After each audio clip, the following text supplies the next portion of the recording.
cited, that 1977 law. The question is about Brazil, the 50% tariffs on Brazil. Can you explain why they are being hit with 50% tariffs and why it falls under the umbrella of the International Emergency Economic Powers Act? Certainly. Happy to do that. Now, to be really specific about Brazil, there's actually two regimes at place right here. There's the reciprocal tariff rate of 10% on Brazil, which everyone in the world has, which we're trying to do to control the global trade deficit, which is a huge problem for us.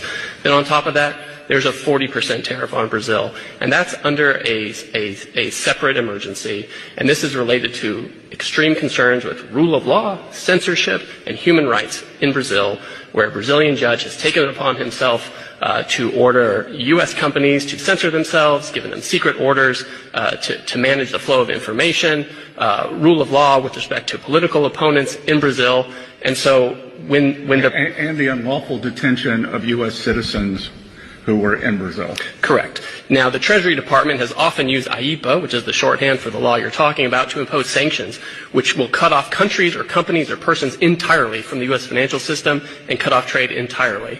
If the president can cut off trade entirely, he can certainly impose a tariff, which is a lesser measure than a full sanction.